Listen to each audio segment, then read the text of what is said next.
કુકરદા ગામમાં નળ સે જળ યોજનાના નામે મીંડું જોવા મળી રહ્યું છે।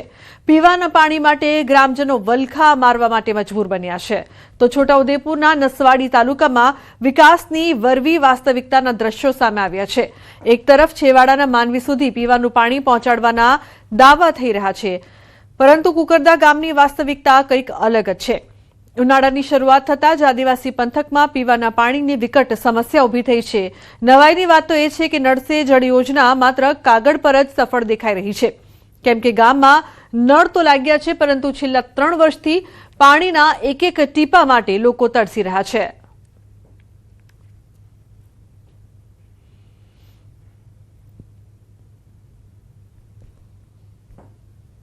અમારે છે ને પાણી માટે એટલી બધી તકલીફ છે કે વાત ના કરો। આ ઓળી પછી છે ને અમારે હેડપંપ બી પાણી નીચે જતા રહ્યા, નદીમાં બી પાણી નહીં, ડેગડા કે બેડા લઈને નદીમાં જવું પડે, તે બી પાણી નદીમાં સુકાઈ ગયું છે। બરાબર, અમારા ફળિયામાં જ આ ટાંકો બનાવ્યો છે નર્મદા પાણી માટેનું।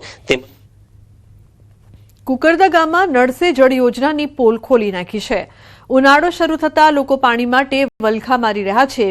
નદી અને નાળા સુકાઈ જતા લોકો માટે પીવાનું પાણી મેળવવું મુશ્કેલ બની જાય છે।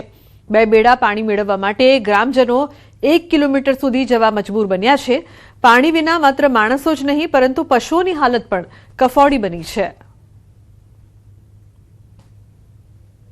અમારે તો પાણીની બહુ જ તકલીફ પડે છે, એટલે મને પાણી જ જોઈએ છે।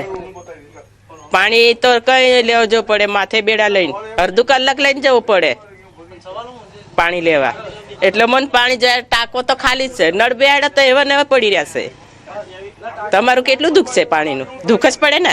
અત્યારે નાવાની બી અબધા પડે અને ઢોરાને પાણી પીવાની અબધા પડે અમારે।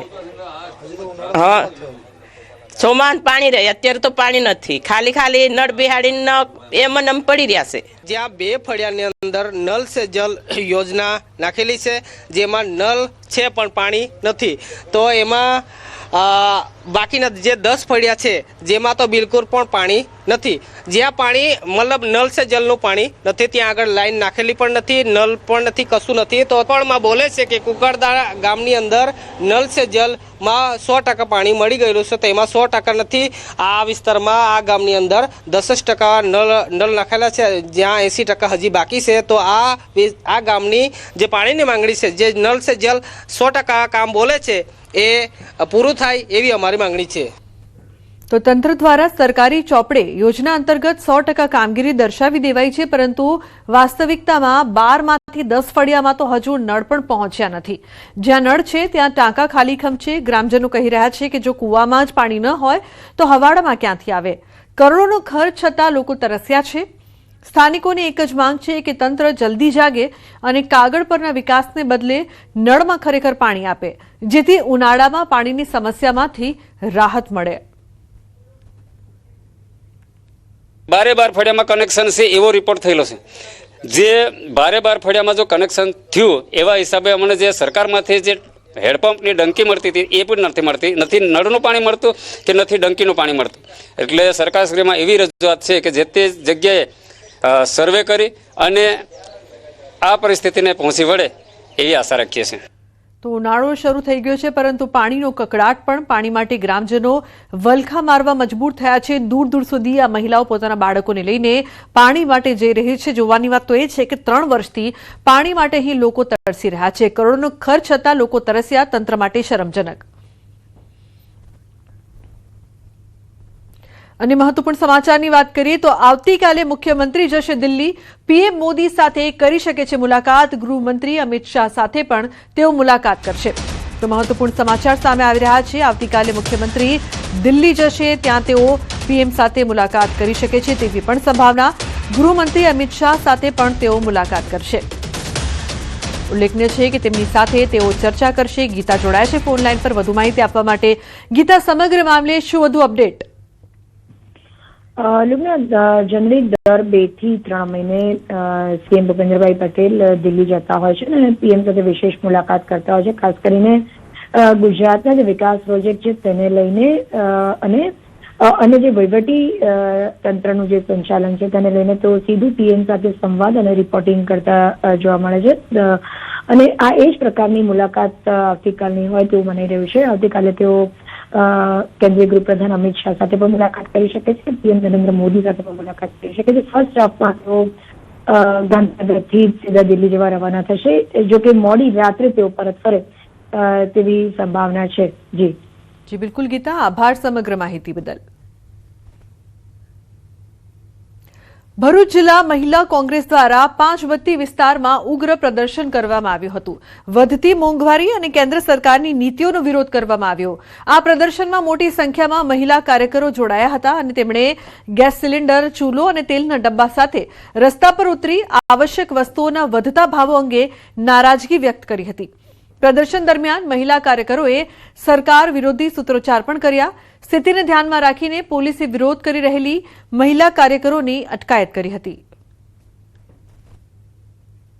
વિશ્વ મહિલા દિવસ હતો ત્યારે જે મોદી સાહેબે જે સરપ્રાઈઝ આપી બહેનોને ઘરેલું ગેસના ભાવ 60 રૂપિયા વધારો કરીને બેનની આંખોમાં આંસુ લાવી દીધું છે. પણ આ મોંઘવારી એ માજામેકી છે. આમાં ગરીબ અને મધ્યમ વર્ગ પીસાઈ રહ્યો છે.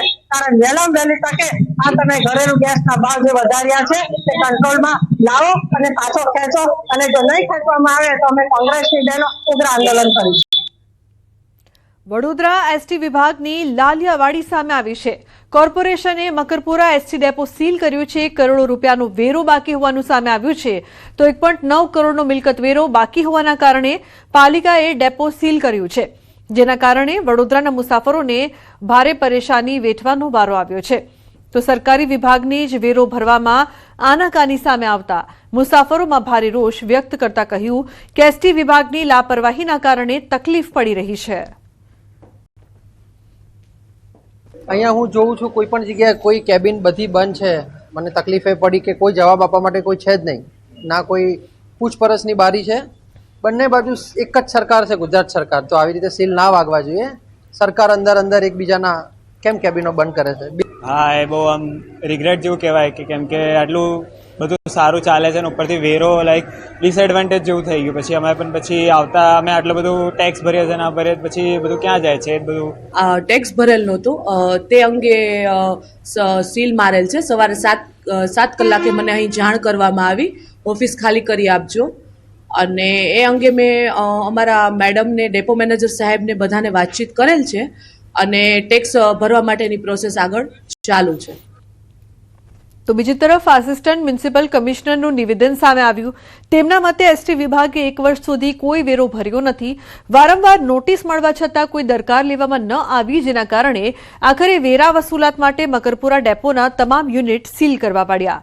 હાલ તો ટૂંક સમયમાં જ વેરો ભરી દેવામાં આવશે તેવી બાહેંધરી આપવામાં આવી છે. મકરપુરા એસટી ડેપોના વિવિધ યુનિટો છે, ઓફિસો છે, એ બધાનો 1 કરોડ 9 લાખ જેટલો વેરો જે છે વ્યાજ સહિત બાકી છે. તે ભરપાઈ કરવા માટે અમને વારંવાર નોટિસ આપવામાં આવેલી છે અને વોરંટ પણ બજાવવામાં આવેલું છે. તેમ છતાં આ વેરો બાકી પડતો હોવાના કારણે વડોદરા કોર્પોરેશન વોર્ડ નંબર 19 દ્વારા આજે તેની મિલકતને સીલ કરવામાં આવી છે. જો તમે વડોદરાના મકરપુરા એસટી ડેપોમાં આવવાનો વિચાર કરી રહ્યા છો તો તમારે થોડીક તકલીફ સહન કરવી પડશે, કારણ કે જે એસટી વિભાગ છે તેના દ્વારા વડોદરા મહાનગરપાલિકાનો વેરો નથી ભરવામાં આવ્યો અને એના કારણે જ વડોદરા મહાનગરપાલિકા દ્વારા જે મકરપુરા એસટી ડેપો જે છે તે સીલ કરવામાં આવ્યું છે. અને સીધા દ્રશ્યો જે છે તમે જોઈ રહ્યા છો કે માતબર રકમ જે છે તે ભરવાની બાકી છે. 1.09 કરોડ રૂપિયા વેરો જે છે, એટલે કે 1 કરોડ ઉપરાંતની જે રકમ જે છે તે વેરા સ્વરૂપે ભરવાની બાકી છે. એના કારણે શરૂઆતમાં એક નોટિસ આપવામાં આવી હતી, જાણ કરવામાં આવી હતી, પરંતુ જે વડોદરા ડિવિઝન જે છે તેના અધિકારીઓ દ્વારા આ જે નોટિસ જે છે તેને ધ્યાનમાં ના લેવામાં આવી. એના કારણે આખરે જે કોર્પોરેશનના કર્મચારીઓ છે તેમના દ્વારા આ ડેપો જે છે તે સીલ કરી દેવામાં આવ્યું છે. શરૂઆતમાં જે કંટ્રોલર જે છે તેની કેબિન પણ સીલ કરવામાં આવી હતી, પરંતુ મુસાફરોને કોઈપણ જાતની મુશ્કેલી ના પડે તેના માટે કંટ્રોલરની કેબિન જે છે તે ખોલવામાં આવી છે. એના સિવાયના તમામ જે ડેપોના વિભાગો હોય છે, ઓફિસો હોય છે, એ તમામ જે છે તે સીલ કરી દેવામાં આવી છે. ટૂંકમાં કહીએ તો ભૂતકાળમાં પણ જે મકરપુરા ડેપો જે છે તેને 1-2 વખત સીલ કરવામાં આવ્યું હતું, પરંતુ જે એસટી વિભાગ જે છે વડોદરા ડિવિઝનના અધિકારીઓ છે તેઓ સુધરવાનું નામ નથી લઈ રહ્યા. એના કારણે જે મુસાફરો છે તેમને હાલાકી વેઠવાનો વારો આવ્યો છે. ત્યારે હવે જોવું એ રહ્યું કે જે એસટી વિભાગ છે તેમના દ્વારા વડોદરા મહાનગરપાલિકાનો જે બાકી પડતો વેરો જે છે તે ક્યારે ભરવામાં આવે છે. હાર્દિક દીક્ષિત, ન્યૂઝ 18 ગુજરાતી, વડોદરા. ગીર સોમનાથમાં મોડી રાત્રે સિંહોએ પશુનો શિકાર કરીને મેજબાની માણી. સમગ્ર ઘટનાનો વિડીયો સોશિયલ મીડિયામાં વાયરલ થયો છે. ગીર જંગલના બોર્ડર પાસે આવેલા ગામોમાં અવારનવાર સિંહો શિકારની શોધમાં ગામના વિસ્તારમાં આવે છે, ત્યારે ગીર ગઢડા તાલુકાના જૂના ઉગલા ગામે 6 સિંહો દ્વારા પશુનો શિકાર કરતા લોકોમાં ભયનો માહોલ ફેલાયો છે. ઉલ્લેખનીય છે કે ગીર ગઢડા તાલુકાના જૂના ઉગલા ગામની ઘટના સમગ્ર ઘટના છે તે સીસીટીવીમાં કેદ થઈ છે. સિંહોએ પશુનો શિકાર કરીને મેજબાની માણી હતી. અવારનવાર સિંહ અહીં આવી ચડતા હોય છે. મોડી રાત્રે 6 સિંહોએ પશુનો શિકાર કર્યો હતો. અમદાવાદમાં કૌટુંબિક ઝઘડામાં મારામારીનો બનાવ સામે આવ્યો છે. દાણી લીમડામાં છૂટા હાથની મારામારી સીસીટીવીમાં કેદ થઈ છે. મહિલાઓ વચ્ચે થઈ હતી છૂટા હાથની મારામારી. બનાવ બાદ દાણી લીમડા પોલીસે કાર્યવાહી કરી છે. મારામારી મામલે 4 આરોપીની અટકાયત કરવામાં આવી છે. સમગ્ર ઘટનાના સીસીટીવી સામે આવ્યા છે, તો દાણી લીમડા પોલીસે વધુ તપાસ શરૂ કરી છે. અન્ય સમાચાર, રાજકોટથી ગેરકાયદે દબાણ પર બુલડોઝર ફરી વળ્યું છે. લક્ષ્મીનગર અંડરપાસમાં ડિમોલિશનની કામગીરી. તંત્રએ ઝૂંપડાઓને દૂર કરવાની કામગીરી હાથ ધરી છે. ડિમોલિશન દરમિયાન ઝૂંપડામાં આગ લાગી. ફાયર વિભાગે આગ પર કાબુ મેળવ્યો. તો અગાઉ નોટિસ આપ્યા બાદ તંત્રએ કામગીરી કરી. તંત્રની કામગીરી સામે સ્થાનિકોમાં રોષ પ્રવર્ત્યો છે.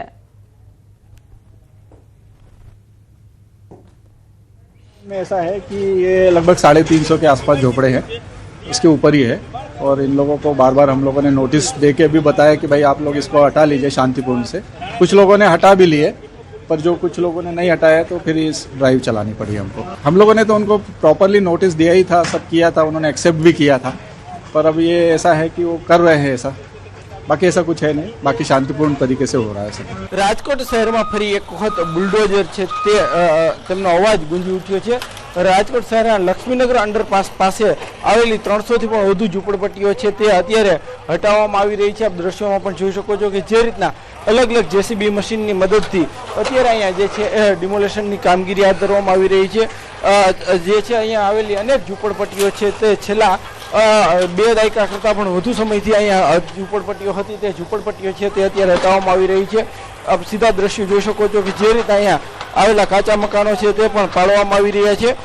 જંગલેશ્વર બાદ જે છે ફરી એક વખત રાજકોટ શહેરમાં જે છે એ ડિમોલેશનની કામગીરી છે તે હાથ ધરવામાં આવી રહી છે. ખાસ કરીને રેલવે પોલીસ છે, સ્થાનિક પોલીસની મદદથી જે છે અત્યારે અહીંયા ચુસ્ત બંદોબસ્ત પણ ગોઠવવામાં આવ્યો છે. આશરે 300 કરતાં પણ વધુ પોલીસ જવાનો છે તે અત્યારે અહીંયા બંદોબસ્તમાં છે. મહિલા પોલીસ સહિતના અલગ અલગ પોલીસ છે તે પણ અત્યારે ચુસ્ત સુરક્ષા વ્યવસ્થામાં અહીંયા ગોઠવાઈ ગયા છે. ખાસ કરીને રાજકોટનો આ લક્ષ્મીનગર અંડરપાસ વિસ્તાર છે અને અહીંયા જે છે એ છેલ્લા ઘણા વર્ષોથી આ ઝૂંપડપટ્ટી વિસ્તાર આવેલો હતો. અત્યારે જે છે એ તંત્ર દ્વારા ગઈકાલ રાતથી જ સ્થાનિક લોકોને સમજાવવાનો પ્રયાસ કરવામાં આવ્યો હતો. અનેક લોકોએ સ્વેચ્છાએ પોતાના જે છે એ ઝૂંપડાઓ પણ ખાલી કરી દીધા હતા. હવે ત્યારબાદ છે અત્યારે ડિમોલેશનની કામગીરી છે તે જે છે એ ચાલી રહી છે. ખાસ કરીને જે રાજકોટ જે ભક્તિનગર રેલવે સ્ટેશન છે તેની નજીકનો વિસ્તાર છે અને આસપાસમાં પણ મોટી જે ઝૂંપડપટ્ટીઓ આવેલી હતી આ તમામ ઝૂંપડપટ્ટીઓ હટાવવાની કામગીરી છે અત્યારે તંત્ર દ્વારા હાથ ધરવામાં આવી રહી છે. હાર્દિક જોશી, ન્યૂઝ 18 ગુજરાતી, રાજકોટ. પ્રતિબંધિત દવાના પ્રકરણમાં એટીએસે સુરતમાં DWN બાયોસાયન્સ કંપનીના માલિક નિકુંજભાઈ હરેશભાઈ ગઢિયાની ધરપકડ બાદ વધુ 2 મહત્વના આરોપીઓની ધરપકડ કરી છે. ધરપકડ બાદ બંને આરોપીને કોર્ટમાં રજૂ કરાયા છે, જ્યાં કોર્ટે બંનેને 2 દિવસના રિમાન્ડ મંજૂર કર્યા. આરોપ છે કે તેઓ એલોવેરા પાવડરના નામે પ્રતિબંધિત એનાલ્જેસિક ડ્રગ એટોમિડેટ મલેશિયા અને થાઇલેન્ડ મોકલતા હતા. ધરપકડ થયેલા અન્ય આરોપીઓમાં રુદ્ર એન્ટરપ્રાઇઝના માલિક ચેતનભાઈ કનુભાઈ વાવડિયા અને જાની ફાર્માના માલિક ભૌતિકભાઈ દામજીભાઈ પદમણી છે. તપાસમાં ખુલ્યું છે કે ત્રણેય આરોપીઓ મલેશિયા અને થાઇલેન્ડના નાર્કો કાર્ટેલ્સના સભ્યો સાથે મળીને ગુનાહિત વ્યવહાર પણ ચલાવતા હતા. એટોમિટેડ એપીઆઈને એલોવેરા પાવડર ગિનોપોલ 24 અને કાર્બોમોરના નમૂનાઓ તરીકે મિસલેબલિંગ કરવામાં આવ્યું હતું. ખોટા ડોક્યુમેન્ટ્સ બનાવીને કસ્ટમમાં મિસડિક્લેરેશન કરી તે મુંબઈ એરપોર્ટથી એક્સપોર્ટ પણ કરાયું હતું. આ ડ્રગ્સ મલેશિયા અને થાઇલેન્ડ પહોંચતા હતા, જેમાં નાર્કો કાર્ટેલ્સના સભ્યોનો પણ સમાવેશ હતો. આ ગુનામાં મલેશિયા અને થાઇલેન્ડના અન્ય નાર્કો કાર્ટેલના સભ્યો પણ જોડાયેલા હોવાનું સામે આવ્યું. પાછી એ જ રજૂઆત કરવામાં આવેલી કે જે પાવડર પ્રશ્નાર્થમાં છે એ પાવડર ભારતમાં પ્રોહિબિટેડ નથી, કાયદેસર રીતે એનું ખરીદ વેચાણ થાય છે અને એ એક્સપોર્ટ પણ કરી શકાય છે. એટલે જે પ્રોહિબિટેડ આઇટમ નથી એ બાબતનો જે ગુનો દાખલ કરવામાં આવેલો છે એ કાયદામાં તત્વપાત્ર નથી. અમારા તરફે પાછી એ જ રજૂઆત કરવામાં આવેલી કે જે પાવડર પ્રશ્નાર્થમાં છે એ પાવડર ભારતમાં પ્રોહિબિટેડ નથી, કાયદેસર રીતે એનું ખરીદ વેચાણ થાય છે અને એ એક્સપોર્ટ પણ કરી શકાય છે. એટલે જે પ્રોહિબિટેડ આઇટમ નથી એ બાબતનો જે ગુનો દાખલ કરવામાં આવેલો છે એ કાયદામાં તત્વપાત્ર નથી. DWN નામની કંપનીમાં જે રીતે નિકુંજ નામના આરોપીને ઝડપી પાડ્યો હતો અને ત્યારબાદ આ ગુનામાં કહી શકાય કે આરોપીઓ દ્વારા એક પ્રતિબંધિત પાવડર છે કે જે મલેશિયા ખાતે મોકલવામાં આવતો હતો, તેમાં આરોપી તરીકે રુદ્ર એન્ટરપ્રાઇઝના માલિક ચેતન વાવડિયા અને જાની ફાર્માના માલિક ભૌતિકની ધરપકડ કરી છે. બંને આરોપીઓને અત્યારે કોર્ટમાં રજૂ કરવામાં આવ્યા છે. દ્રશ્ય સીધા જોઈ શકાય છે કે જે પ્રકારે ચેતન અને ભૌમિક છે એ બંનેને ATS લઈને અત્યારે જઈ રહી છે. ખાસ કરીને નિકુંજની ધરપકડ બાદ આ બંને આરોપીઓના નામ સામે આવ્યા હતા. ATS દ્વારા તેમની ધરપકડ કરવામાં આવી હતી અને બંને આરોપીઓને કોર્ટમાં રજૂ કરવામાં આવ્યા હતા. ખાસ કરીને આ લોકો જે પ્રમાણે આયુર્વેદિક પાવડર બતાવી મલેશિયા, બેંકોક, થાઈલેન્ડ જેવી જગ્યાઓ પર મોકલતા હતા. આ તમામ કેમિકલ પાવડર છે તે ડ્રગ્સ તરીકે વપરાતા હતા. આરોપીઓની ધરપકડ કરવામાં આવી છે. જોકે અત્યાર સુધીમાં ATSને મોટી સફળતા મળી છે. 3 જેટલા આરોપીઓની ધરપકડ કરવામાં આવી છે અને જે પ્રકારે તેમની પૂછપરછ શરૂ કરી છે મોટા ખુલાસા થાય તેવી શક્યતાઓ છે. ખાસ કરીને ગુજરાતથી જે કન્સાઇનમેન્ટ મલેશિયા, થાઈલેન્ડ જતું હતું તે અટકાવવામાં આવ્યું છે અને તે પ્રતિબંધિત હોવા છતાં એ કેમિકલ પાવડરને ઓર્ગેનિક પાવડર બતાવીને મોકલવામાં આવતો હતો. જોકે સૌપ્રથમ નિકુંજની, ત્યારબાદ હવે ચેતન અને ભૌમિકની ધરપકડ કરી તેમને કોર્ટમાં રજૂ કરવામાં આવ્યા છે. કેમેરામેન જીગર ગુગલ સાથે કીર્તેશ પટેલ, ન્યૂઝ 18 ગુજરાતી, સુરત.